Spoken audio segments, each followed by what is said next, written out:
Assalamualaikum warahmatullahi wabarakatuh. Baiklah, perkenalkan saya Sylvia Dira Madina, NIM 1811 140193 dari Perbankan Syariah 6F.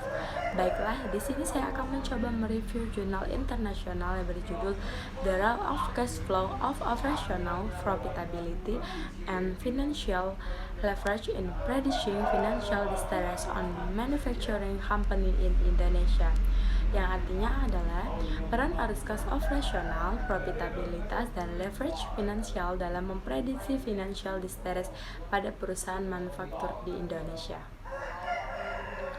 Tujuan dari penelitian jurnal ini adalah untuk menguji secara empiris pengaruh rasio terhadap kas aliran kegiatan operasional, profitabilitas, dan leverage keuangan terhadap kesulitan keuangan dan kondisi yang muncul pada perusahaan manufaktur di Indonesia. Penelitian ini terdiri dari perusahaan manufaktur yang terdaftar di Bursa Efek Indonesia pada tahun 2016. Teknik pengambilan sampel pada jurnal ini menggunakan metode purposive sampling dan diperoleh dari 111 perusahaan manufaktur sebagai sampel dan 124 perusahaan yang sedang diamati. Model Altman Z-score tahun 1998 digunakan untuk menentukan apakah kesulitan keuangan perusahaan.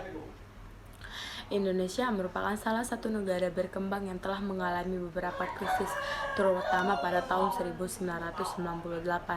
Pada tahun 1998, nilai rupiah melemah hingga titik terendah sebesar 16,650 rupiah. Penurunan nilai tukar rupiah terhadap dolar menyebabkan investor memiliki kepercayaan yang lebih rendah, sehingga menyebabkan masalah keuangan di beberapa perusahaan di Indonesia. Banyak perusahaan yang mengalami kerugian. Perusahaan tersebut dikatakan sebagai perusahaan yang mengalami kerugian karena jika nilai aset turun di bawah yang lebih rendah, yang berarti sebagai ambang batas selama perusahaan itu beroperasi. Flat tahun 2002 mendefinisikan bahwa keuangan sebagai tahap penurunan kondisi keuangan yang terjadi sebelum terjadinya kebangkrutan atau likuidasi. Kesulitan keuangan yang dialami perusahaan dapat diminimalisirkan dengan melakukan pengawasan oleh tim manajemen menggunakan metode analisis laporan keuangan. Analisis laporan keuangan membantu untuk mengevaluasi kondisi keuangan perusahaan dan untuk melihat peningkatan atau penurunan atau juga kondisi dan kinerja dari sebuah perusahaan. Metode penelitian ini menggunakan metode kualitatif berdasarkan sumber yang sekunder. Sampel yang digunakan dalam penelitian ini terdiri dari 111 perusahaan yang kemudian dibagi lagi menjadi dua kategori, yaitu 78 perusahaan berada di bawah kesulitan keuangan dan 33 perusahaan berada dalam non-financial distress. Ini berarti bahwa banyaknya perusahaan manufaktur di Indonesia pada tahun 2016 sedang mengalami keuangan tekanan sosial, seperti yang dikategorikan oleh Z-score Altman. Jika perusahaan memiliki Z-score Altman kurang dari 1,81, itu menunjukkan bahwa perusahaan berada dalam resiko tinggi dan berkemungkinan mengalami kebangkrutan.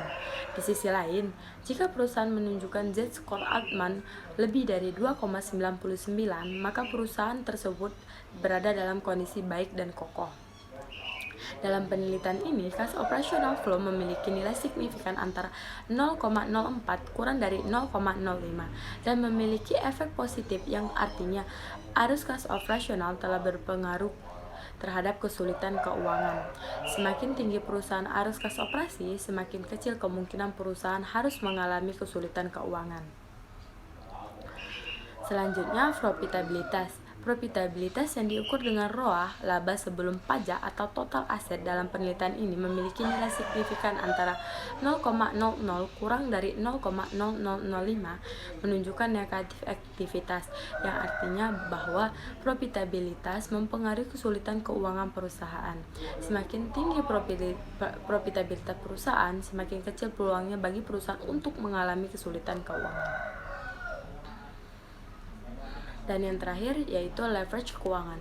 Leverage keuangan yang diukur dengan DER, total hutang atau total modal yang memiliki nilai signifikan sebesar 0,86 lebih dari 0,05 dan berpengaruh positif. Hal ini berarti bahwa leverage keuangan tidak mempengaruhi keuangan.